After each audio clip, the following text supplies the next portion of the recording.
आप देख रहे हैं अब अंधेरा भी होने को आ गया है, लेकिन तब भी लोग सड़कों पर खड़े हैं दोनों ओर और प्रधानमंत्री अपनी इस ओपन जीप में सवार हैं, लगातार लोगों की ओर हाथ हिलाते हुए उनका अभिवादन स्वीकार कर रहे हैं। देवेंद्र पराशर हमारे पॉलिटिकल एडिटर इस वक्त बापू नगर में, वहां पर थोड़ी देर में प्रधानमंत्री गाड़ियों का काफिला पहुंचेगा और वहां प्रधानमंत्री अपनी गाड़ी से उतरेंगे और वहां सरदार पटेल की एक प्रतिमा है, वहां जाकर पुष्प अर्पित करेंगे। तो थोड़ी देर में देवेंद्र आपके पास पहुंचने जा रहे हैं प्रधानमंत्री और उनकी गाड़ियों का काफिला।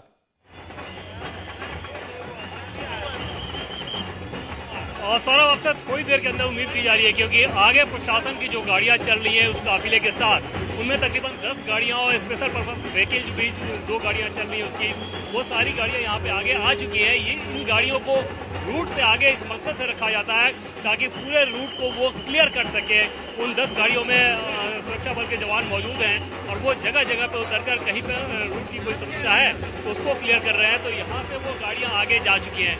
इसका सीधा मतलब है कि यहाँ तक का ग्रीन सिग्नल उन लोगों ने दे दिया है पीछे पीएम मोदी के काफिले को। और अब से थोड़ी देर के अंदर ये उम्मीद जताई जा रही है कि प्राइम मिनिस्टर नरेंद्र मोदी यहाँ पे आएंगे और हमारे ठीक पीछे सरदार पटेल की जिस ये सिर्फ एक छोटे से बेडरूम से मशरूम की खेती करके महीने का 50,000 कमा रही हैं। मशरूम खेती सीखनी है तो फ्रीडम ऐप को अभी डाउनलोड कीजिए। को आप देख रहे हैं वहाँ पर जाएंगे और वहाँ पर माल्यार्पण करेंगे और चारों तरफ जो लोग मौजूद हैं लाजमी तौर पे उन लोगों का खैर मकदम करेंगे, स्वागत करेंगे, अभिवादन करेंगे, याद भी दिलाएंगे कि किस प्रकार से इस चुनाव में जो बातें वो कह रहे हैं, बीजेपी जो कह रही है, बीजेपी का जो वायदा है, अब तक बीजेपी का जो कामकाज रहा है बीजेपी की सरकार का, उन सारी चीज़ों पर भरोसा करते हुए उनके पक्ष में वोट करें। इस मकसद के साथ प्रधानमंत्री नरेंद्र मोदी अब से थोड़ी देर के अंदर आने वाले हैं और जब सरदार पटेल पीएम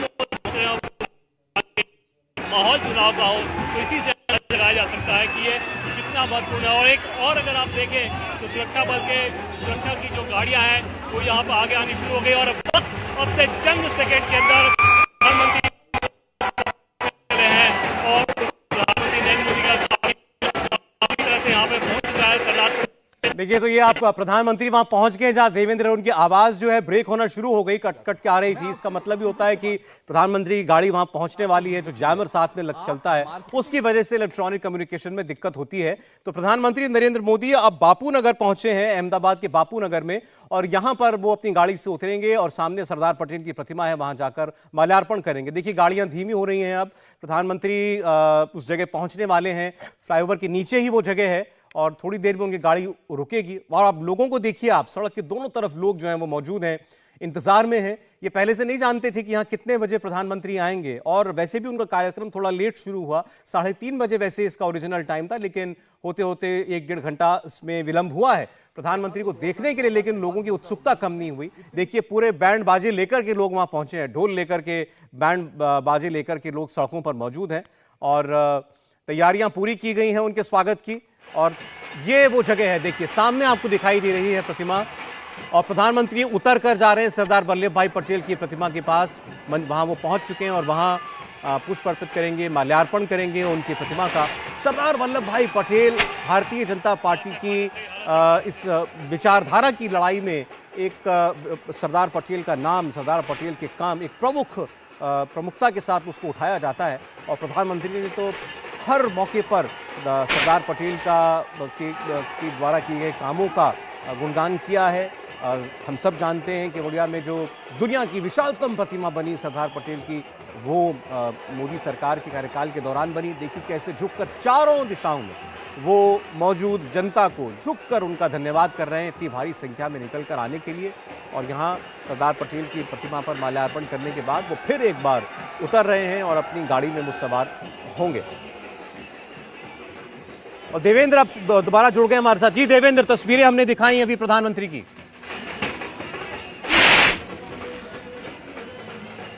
जी हाँ बिल्कुल सौरभ, अब प्रधानमंत्री नरेंद्र मोदी वहां से उतर चुके हैं, लोगों का हाथ जोड़ के अभिवादन किया और वापस उस गाड़ी पे अब चढ़ गए।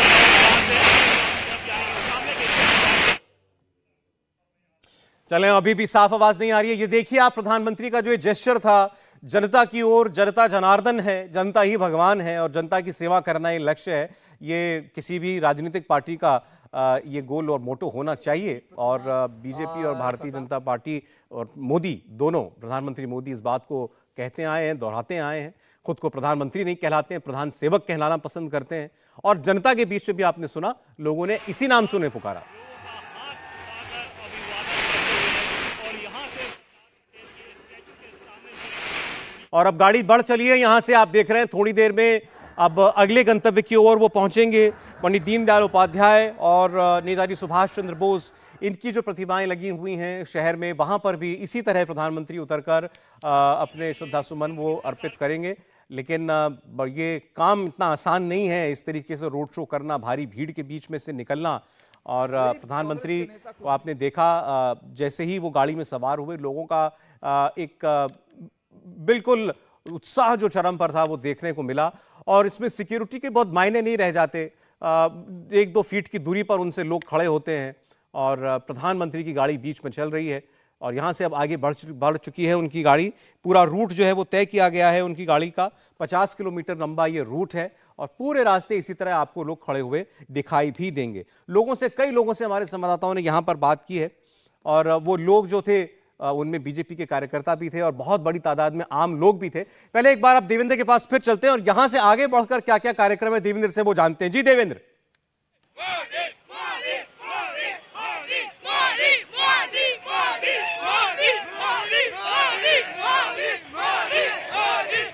लग रहा है मोदी के शोर के बीच देवेंद्र तक हमारी आवाज नहीं पहुंच रही है, लेकिन आप देखिए गाड़ियां फिर आगे बढ़ रही हैं अब इस वक्त। और अगले जो गंतव्य है उसकी ओर वो प्रधानमंत्री चल पड़े हैं। रोड शो, प्रधानमंत्री चुनावों में अक्सर रोड शोज करते हैं, हमने देखा है सूरत में उनके बड़े विशाल रोड शो हुए हैं। और इसके अलावा उत्तर प्रदेश में जब चुनाव हुआ तो हमने बनारस में, काशी में वैसे रोड शो देखे हैं। और संकरी गलियों में भी उनकी गाड़ी चलती है, छतों पर, बालकनियों में लोग खड़े रहते हैं भरी तादाद के अंदर, बहुत भारी तादाद में। वही आपको इस वक्त भी दिखाई दे रहा है। देखिए अंधेरा हो गया है लगभग, लेकिन लोग जो हैं वो साथ साथ भी दौड़े चले जाते हैं, कई बार गाड़ी के पीछे पीछे दौड़ रहे हैं, साथ साथ दौड़ रहे हैं। ये एक क्रेज है प्रधानमंत्री को देखने का। और ये तो वो जगह है जहां प्रधानमंत्री ने अपनी जनता की सेवा सरकार में आकर सत्ता ग्रहण करके जो शुरू की, वो ये उनकी कर्मभूमि है अहमदाबाद, गांधीनगर। प्रधानमंत्री के तौर पर उनका 3 कार्यकाल का जो उनका वक्त है जो यहाँ पर गुजरा है, उसको लोग आज भी याद करते हैं। और आज भी गुजरात की जनता में एक बहुत बड़ा सेंटिमेंट है नरेंद्र मोदी को लेकर, इसमें कोई शक नहीं है। ये सिर्फ एक छोटे से बेडरूम से मशरूम की खेती करके महीने का 50,000 कमा रही हैं। मशरूम खेती सीखनी है तो फ्रीडम ऐप को अभी डाउनलोड कीजिए। और नरेंद्र मोदी भी खुद इस बात को जानते भी हैं, इसलिए जब विपक्ष के द्वारा उनके लिए कोई खराब शब्द कहे जाते हैं, अपशब्द कहे जाते हैं, तो प्रधानमंत्री नरेंद्र मोदी उस बात को चुनावी सभाओं में भी कहते हैं, जैसा आज उन्होंने कहा, क्योंकि वो जानते हैं कि लोगों को ये अच्छा नहीं लगता है। लेकिन फिर भी लगातार इस किस्म की बातें विपक्ष की ओर से होती हुई सुनते हैं। इसका कितना असर पड़ेगा चुनाव में, ये तो आगे देखने को मिलेगा। लेकिन इस वक्त आप देख रहे हैं अहमदाबाद से गुजरता हुआ प्रधानमंत्री मोदी का ये रोड शो। 21 सीटें अहमदाबाद के पूरे इलाके के अंदर, जो कैपिटल रीजन है, और विधानसभा की 21 सीटें इसमें आती हैं, जिसमें से 16 बीजेपी ने पिछली बार जीती थी। जाहिर है उस मार्ग को दोबारा छूना चाहेगी और उससे बेहतर करना चाहेगी भारतीय जनता पार्टी। देवेंद्र हमारे साथ जुड़ेंगे, वो आपको बता रहे थे थोड़ी देर पहले कि 3 सीटें ऐसी हैं जहां बीजेपी ने अच्छा नहीं किया था खास तौर पर, और उनको जीतने का लक्ष्य इस रोड शो के जरिए वहां पर प्रभाव डालने का लक्ष्य जरूर है।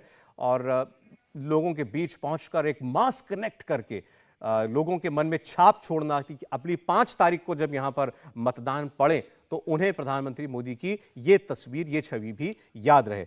इंडिया टीवी हर वक्त हर जगह डाउनलोड करने के लिए सर्च करें India TV news Google play store या ऐप स्टोर पर।